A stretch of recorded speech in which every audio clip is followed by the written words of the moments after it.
I'd like to introduce Greg Chipp. Greg is a founder and managing director of Drug Policy Australia. Greg has been actively involved in politics and public policy for several decades, beginning with his involvement in the Australian Democrats, which is a centrist political party established by his father in the 1970s. Having recovered from his own addiction in the 90s, Greg brings an understanding of the obstacles of discrimination and prejudice resulting from the criminalisation of drug users. Greg is one of the most active and longest serving advocates for drug law reform in Australia. We're so glad that you're here with us today and excited to learn about what's going on in Australia. So Greg, welcome to the stage. Look, Ben, thank you so much for those kind words. Massimo, just thrilled to be part of the Rome Consensus. I read it online and I was inspired by the words and the aims and objectives of it. It's just so exciting to be involved in a worldwide movement for human rights. I see it as a struggle similar to the struggle against slavery or gay rights or racism. These social causes, they take years to come into effect. I remember when I was a young bloke, we still had laws in this country that criminalised a love between two people, and we look today with last couple of years, Australia has legalised gay marriage. The point is not to canvass those issues, but simply to say that issues, social policies do change over time with the work of good people like yourselves across the world. And that's why I'm just so thrilled to be involved. Look, like Elliot was saying with his charity, we are a smallish charity in Australia trying to do our bit to pursue this issue on behalf of everybody, not just people that use drugs, but mums and dads, parents, families, these people that suffers. And a forgotten part of the suffering is the second generation. When a dad goes to jail, his kids are stigmatized, and there's so many ongoing consequences that really breaks your heart, the passion. And as Ben said at the start there, I have my own lived experience in this, and I guess my motivation for pursuing this issue is, but for the grace of God, there go I. That, we good people that I guess had a good life, and I've had a good run with a number of things, owe it to put something back to the world's conscience, something that's been missing due to what really originated in America 50 and even 100 years ago, which was, the international prohibition. Never has the world had such unanimity on any single issue except the drug prohibition. And it was spread, no aspersion to America, I love America, but at the end of the Second World War, the 40s and 50s, at the zenith of the American power after the Second World War, across the entire globe. And we now suffer, and I say we, I'm talking about hundreds of millions of people over the last 50 years that have suffered at the hands of these drug laws. And ironically, America, with the high incarceration rates, has suffered more than anyone. And Elliot, look, it's just heartbreaking when I know the deaths of overdoses from fentanyl in America, and heartbreaking to hear you say that the government, for some reason, won't allow this simple life-saving tool, which, as you say, it costs $1. It's a strip that basically will tell if the substance is fentanyl, is potentially dangerous. The world is such a various areas of different sorts of activities in terms of drugs and enforcement. Australia once was a world leader in terms of harm reduction, and a number of ways we've gone backwards due to very hardline government policies here, and that's what I just want to touch on, is what is happening in Australia. We don't have any states with full drug decriminalisation, which is the ultimate goal, I guess, of our charity, to stop criminalising, arresting people for doing what really is a human action of delving into your own consciousness, whether it be with drugs or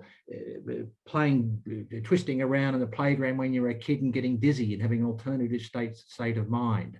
It's as natural as life itself. And to criminalise that behaviour has so many consequences.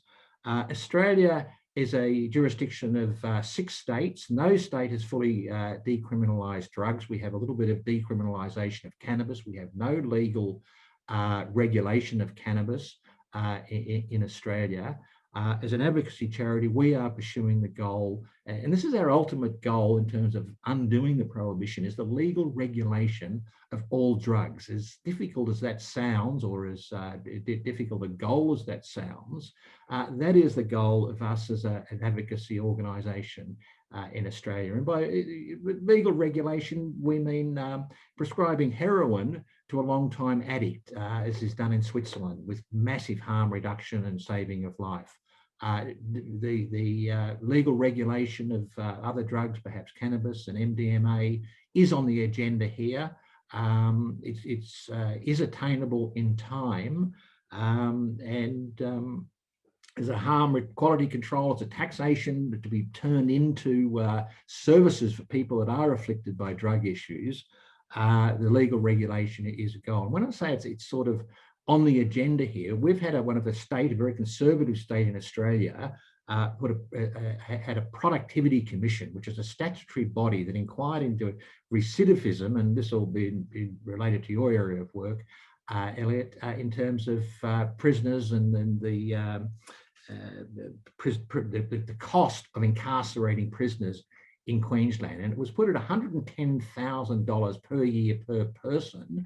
And this productivity commission, on a pure dollars and cents argument, said we should legally regulate MDMA and cannabis because their harm profile is not as dangerous as currently legal drugs. And they said the state would save $600,000 per year.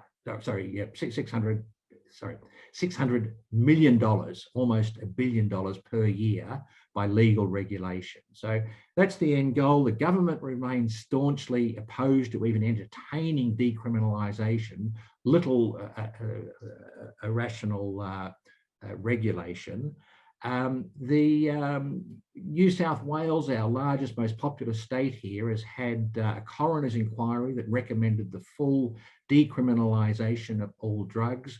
The government, again, staunchly just said no way for political reasons and won't entertain the idea. We had an ICE inquiry, a high-level government inquiry, spent millions of dollars on it. It recommended decriminalisation. So the point I'm saying is there is a groundswell in Australia to radically change these laws. It will occur, and I'm not sure on time here. Ben, scratch your nose if I'm over time. Give me a heads up. But the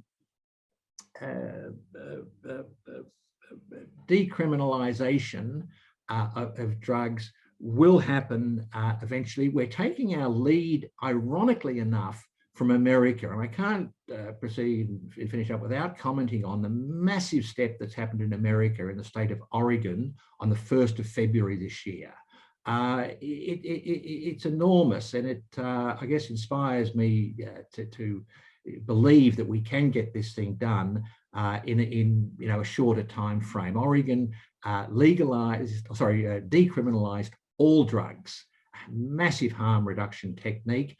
An irony, because the home of the prohibition, which is really what America is, has decriminalised, and it is really leading the world that we can undo this horrific and injustice that's been perpetrated on all of humanity for the last 50 years. Thank you very much. And yes, open for any questions if we have time. Chipp, Greg, thanks so much for that. We won't mince words. One of the most unsavory gifts the United States has given the world is the concept of prohibition, which is really not the most stringent form of regulation, but really the abdication of the responsibility to regulate for the common good and safety. And the consequences of that are incalculable and pervasive, particularly when it comes to uh, populations of color who have massively disparate uh, uh, consequences and harms from the asymmetrical application of drug law.